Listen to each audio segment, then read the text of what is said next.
여러분 혹시 미국 하면 어떤 이미지가 떠오르시나요? 자유, 독립, 큰 꿈을 가진 나라. 그런데 이 모든 것의 시작은 정말 사소한 사건이었답니다. 오늘은 우리가 잘 알고 있는 미국이 어떻게 건국되었는지 그 숨겨진 이야기들을 지식도서관에서 풀어보려고 해요.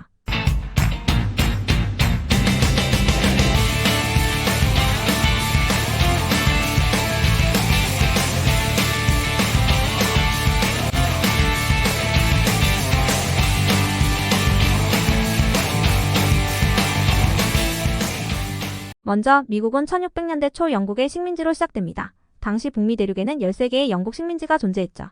이곳에서 영국은 자원을 착취하고 상업적 이익을 추구했습니다. 하지만 시간이 지나면서 식민지 주민들은 점점 더 독립을 원하게 되었죠.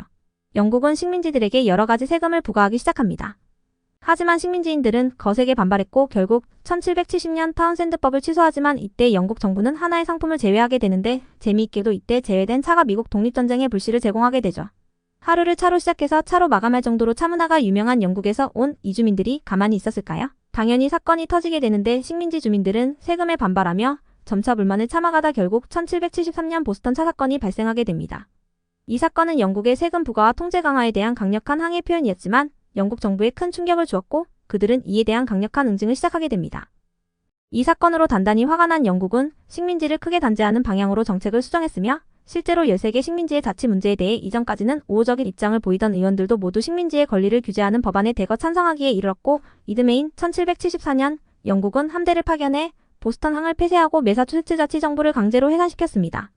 그리고 기존의 자치권을 인정해주는 통치 방식에서 영국 정부에 의한 직접 통치로 식민지배의 방향을 바꾸려는 생각을 가지게 되지. 그리고 1775년 드디어 독립을 향한 첫 번째 총선을 열리게 되죠. 바로 렉싱턴 콩코드 전투. 영국군과 식민지 민병대가 충돌하면서 미국 독립전쟁이 시작됩니다.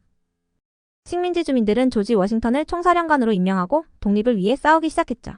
하지만 영국군은 군사적 우위를 가졌고 전쟁은 오래 지속될 전망이었어요. 그리고 1776년 독립을 결심한 식민지 지도자들은 역사적인 결정을 내립니다. 바로 독립선언서를 작성한 거죠. 7월 4일 독립선언서가 필라델피아에서 채택되며 미국은 공식적으로 영국에 대항하는 독립국가로 나아갑니다. 토머스 제퍼슨, 벤자민 프랭클린 등 주요 인물들이 참여한 이 선언서는 지금까지도 미국의 기초가 되는 중요한 문서로 남아있습니다. 그러나 그 독립을 지키기 위한 싸움은 결코 쉽지 않았습니다. 영국은 당시 세계에서 가장 강력한 군대를 보유하고 있었고 미국은 오히려 훈련되지 않은 민병대와 부족한 자원만을 가지고 있었습니다. 하지만 그들은 절박하게 싸웠고 그것이 바로 이 전쟁을 특별하게 만든 요소였죠.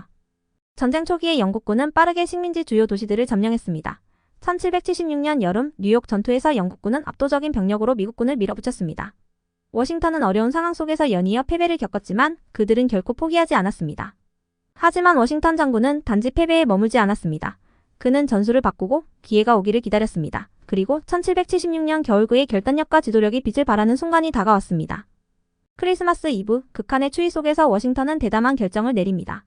바로 델라웨어 강을 건너 트렌턴 전투를 벌이기로 한 것입니다. 이 전투는 역사적으로 유명한 기습작전으로 당시 영국군과 독일 용병들이 쉬고 있을 때 워싱턴은 군을 이끌고 기습적인 공격을 감행했습니다. 그 결과 워싱턴의 군은 트렌턴에서 승리를 거두었고 이는 전쟁의 흐름을 바꿀 중요한 전환점이었습니다. 미국군은 해센 용병들을 포로로 잡았고 미국군의 사기가 급상승하는 계기가 되었습니다. 워싱턴 장군의 지도력은 이 승리로 더 확고해졌고 많은 사람들이 미국 독립군에 대한 신뢰를 다시 가지게 되었습니다. 전쟁은 여전히 치열하게 진행되었죠. 그리고 1777년 또 다른 중요한 승리가 있었으니 바로 사라토가 전투입니다. 이 전투는 독립전쟁의 전환점을 가져온 승리로 프랑스와의 동맹을 이끌어냈습니다.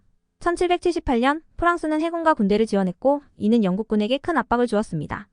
프랑스의 해군 지원 덕분에 1781년 요크타운 전투에서는 미국군과 프랑스군이 협력하여 영국군을 결정적으로 물리칠 수 있었습니다. 요크타운 전투의 패배는 영국에게 매우 큰 충격이었고 영국 내에서 전쟁 지속에 대한 지지가 급격히 줄어들었습니다. 영국에서는 더 이상 미국 식민지를 지키기 위한 비용과 자원을 지속적으로 투입하는 것이 경제적으로나 정치적으로 큰 부담으로 다가왔습니다. 결국 영국은 독립전쟁을 계속하려는 의지를 상실하고 미국과의 평화협상을 시작하게 되며 미국의 독립을 인정하게 되죠. 독립전쟁이 끝난 후 미국은 새로운 나라로서의 길을 걷기 시작합니다. 1783년 파리 조약을 통해 영국은 미국의 독립을 인정하고 새롭게 세운 나라의 초석이 놓였죠. 하지만 독립은 끝이 아니라 시작이었습니다. 1787년 미국은 헌법을 제정하고 새로운 정부 체제를 확립합니다. 이제 미국은 자유와 민주주의의 상징이 되었고 전 세계의 역사의 길이 남을 발걸음을 내디딘 셈이었습니다. 미국의 독립은 단순히 한 나라의 역사를 넘어 자유와 평등 인권의 중요성을 세계에 알린 사건이었습니다. 그리고 그 이야기는 오늘날까지도 계속해서 우리에게 큰 영향을 미치고 있습니다. 미국의 식민지 시절부터 영국으로부터의 독립에 대한 이야기를 알아보았어요. 지금까지 지식도서관이었습니다. 감사합니다.